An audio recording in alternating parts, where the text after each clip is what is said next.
Well, good morning. Happy Thursday. It is Thursday, April 10th, and we are 1/3 through April. And man, this year is going so quickly. It's amazing. Thank you so much for joining me this morning. I hope you're having a great day.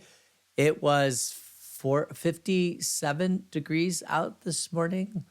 Although my computer said it would be 61 degrees, it was 57 degrees, but it was nice. It was really quite nice. Very, very nice, beautiful morning. I thought there was when I took Jennifer to the airport yesterday, the moon was just setting. And so I thought for sure that the moon would be out this morning, and it wasn't because we took her to the airport very, very, very early.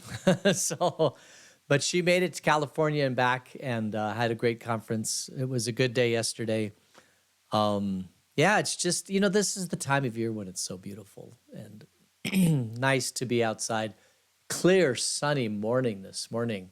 The birds are chirping, the bunnies are hopping. It's just a wonderful morning. Great time to be in the Vail area. But I think pretty much everywhere I've lived, spring and fall have always been nice. It's the summer and the winter that are always the more challenging parts. Although in Arizona, the winter is beautiful, but it could even be cold too. As a matter of fact, I'm a fair weathered person. I don't like it when it's below 60 degrees. So so this is my perfect time of year. Let's see, just a couple announcements. This is Thursday. We won't be together Friday, Saturday, Sunday.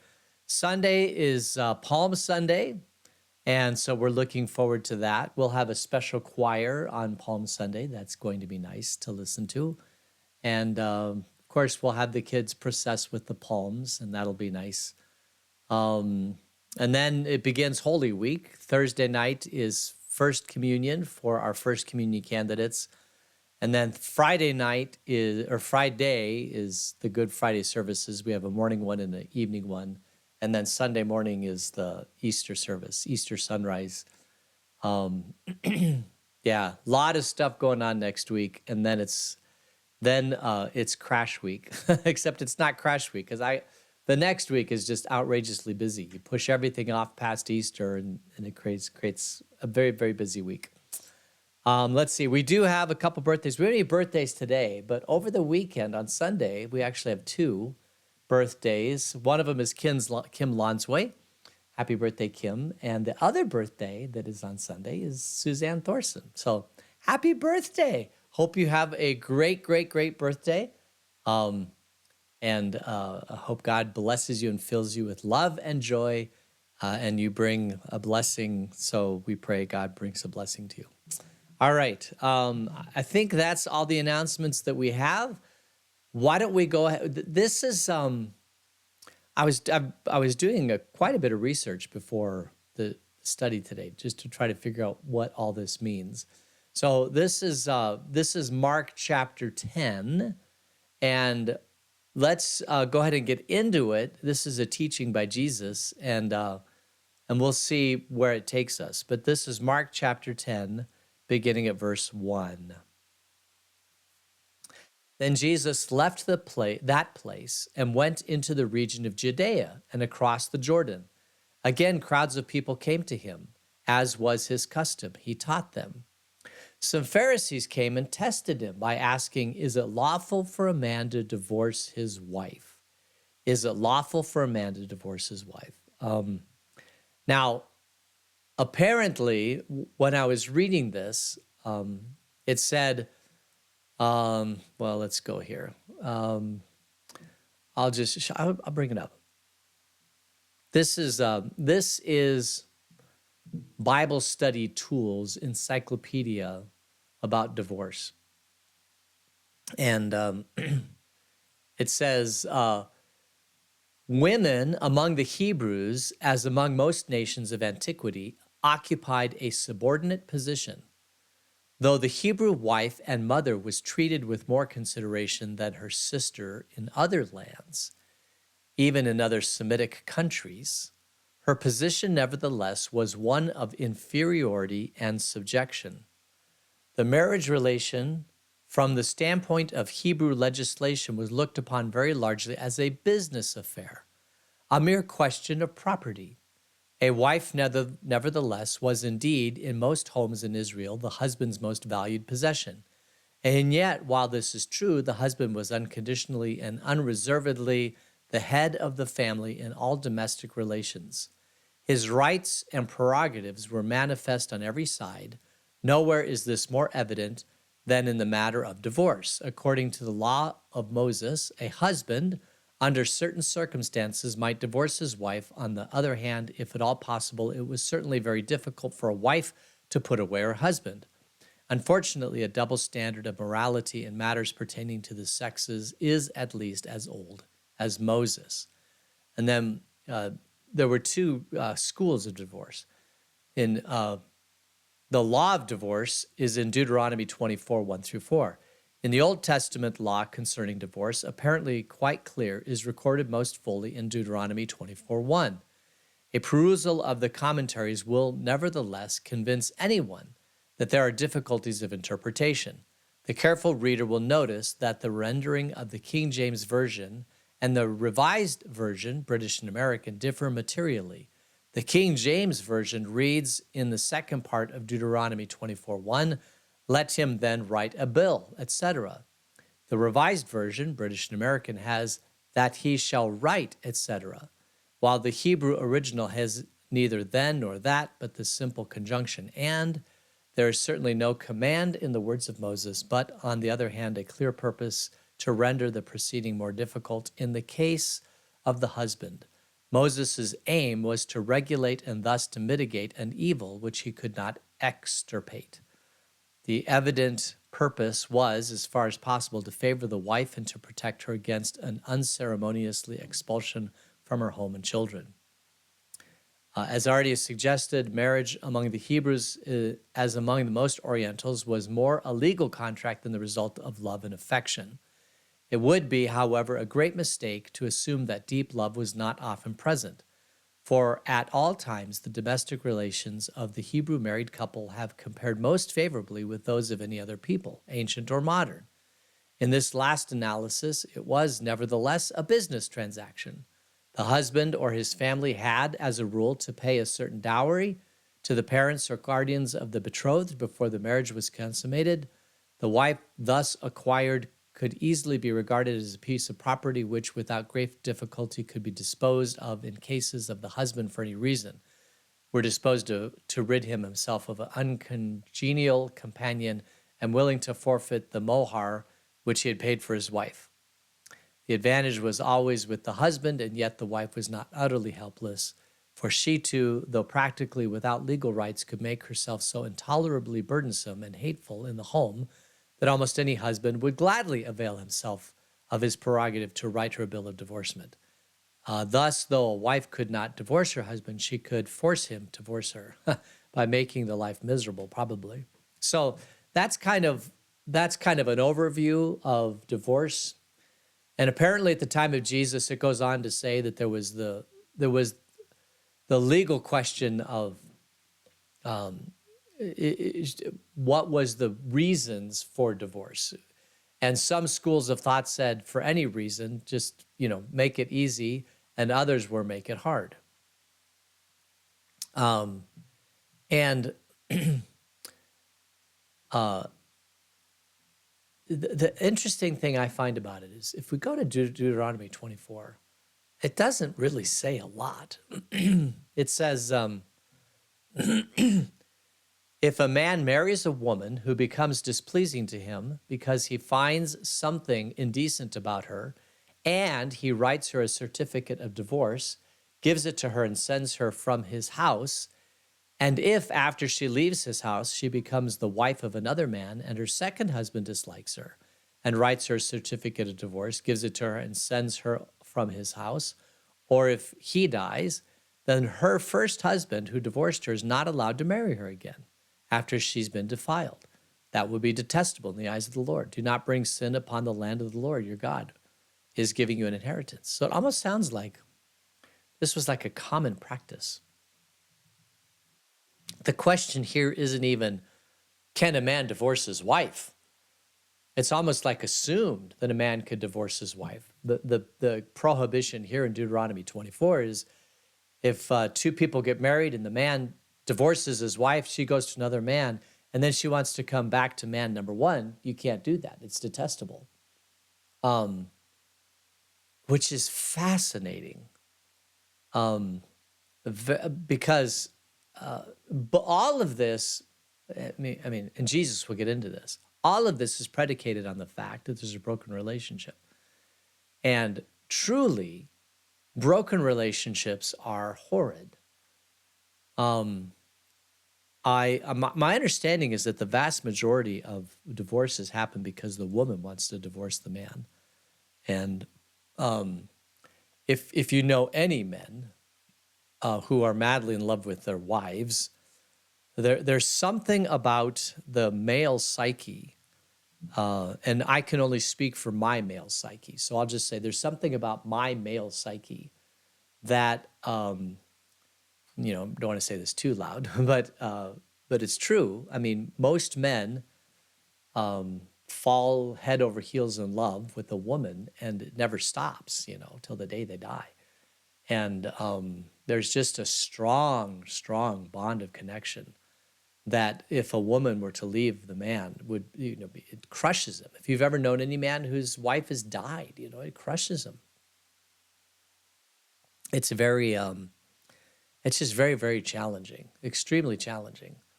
Um, and in a perfect world, you wouldn't have divorce. You would have two people get to married, have children, create a family, create a new family unit.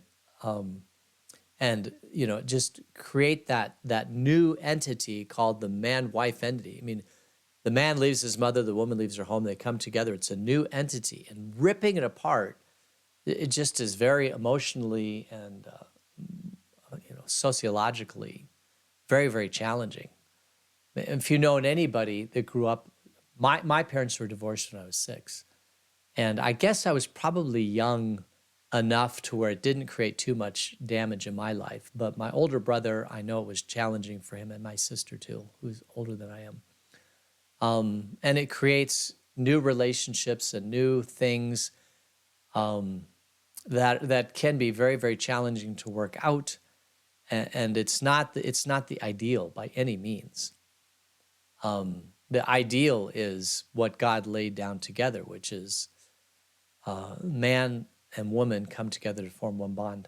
There's if you look in the animal kingdom, there are animals that mate for life. One of them being the quail that we have here in the United States, or here in the desert. They once they're together, and they stay together. And if you use that as an example, that's a great example. There are other animals in the animal kingdom that are not so much that way. They have a harem. The male of the deer, right? He gathers around him as many does as he possibly can, and you only need one male for all those does, and then the poor subservient male deer have to go out and either find their own does or whatever. That's another model that's out there in nature. But the one that we have here in southern Arizona, the one that God pretty much commands is the quail. They mate for life. It creates a new thing. It's fun to see, the male and the female quail and all the little babies, right, running behind them. They're little cute little babies. And every time I see a herd of, a covey of quail, a male, female quail, and all the little babies, I think, what a precious time, right? Now, the male and female will at some point die, and those babies will go and create their own little harems, coveys of quail. But for a period of time, it's just so cool looking, and it's such a great image.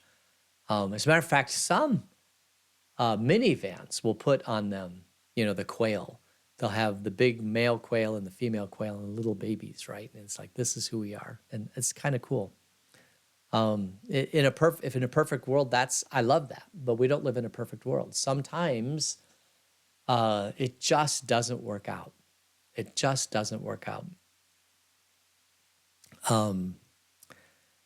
I found out recently that when my parents were married, there was some really, really major issues going on, psychological issues that were going on. Because I used to be, I wouldn't say brutally angry about the divorce, but I mean, I just wasn't happy about it. Like, why can't you stay together? Why can't you work out your problems? Two people should be able to work out their problems, but there are instances, I think, of pretty serious issues that allow for divorce. But it doesn't even seem like, I mean, if he finds something indecent about her in Deuteronomy, right? If he writes her certificate of divorce because he finds something indecent, something wrong, and it wouldn't be adultery. Adultery, actually, the punishment for adultery was death, right? So on either side. So it's not adultery.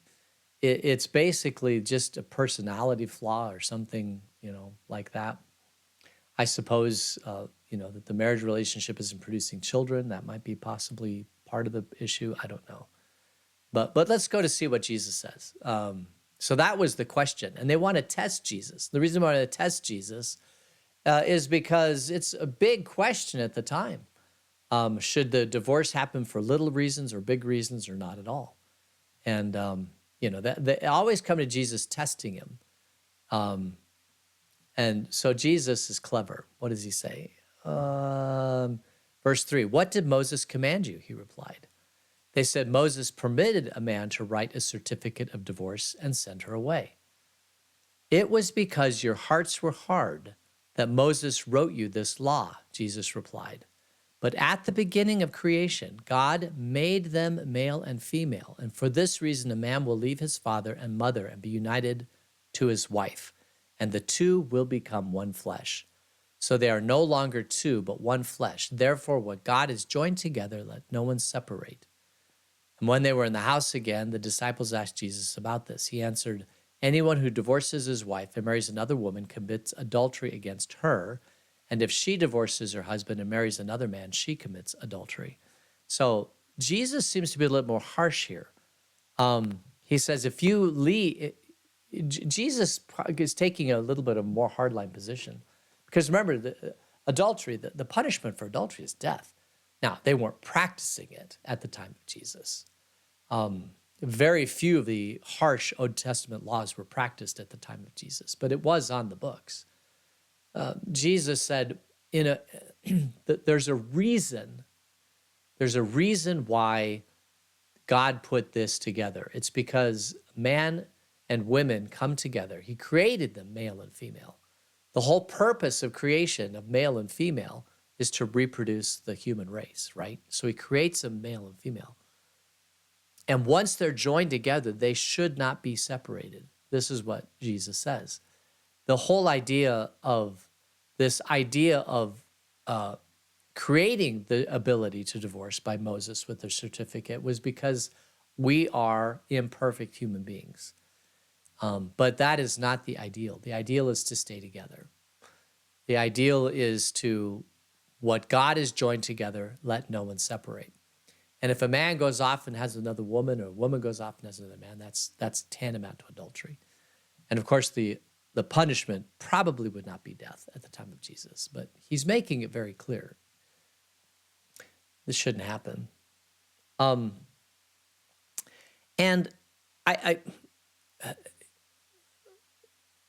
don't think, I think a society shouldn't be as flippant about divorce as we are today in American society. I think it really, really should be treated as a relationship that if either person breaks out of the relationship, that they should know that it's not going to go well. I have seen many, many divorces. Obviously, we all have. And they always look good when you get out of the relationship, but then you have to start living your life in a divorced position. If man gets married again, or woman gets married again, and all of a sudden now you've got two mommies and two daddies and two families, and you're trying to shuttle the kids around, and that was my experience.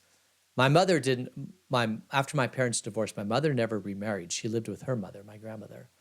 And there was always this shuttling around so I could spend time with her And, it doesn't make life easier. It really doesn't. It makes life extremely challenging. And so whenever, I talk, I mean, I'm not a counselor by any means, but I've had people come in because they're having problems with relationship. And I always say, divorce may look good from this side of it, but I guarantee you that it is much, much more challenging on the other side of it. Because that's my observation. That's simply my observation. And I think there is something to be said about having a lifelong relationship with somebody that, the only true downside of it is that if you are the surviving spouse, it will crush you because you spent your whole life loving one person, 30, 40, 50, 60 years. And when that relationship goes away, it's just very, very, very, very challenging. It's very difficult. But that's the only downside that I can see. But at some level, divorce has those same feelings and those same things going on, especially if you don't want the divorce and somebody wants to divorce you, which is, I think what Jesus is saying here is true. By all means, try to work it out.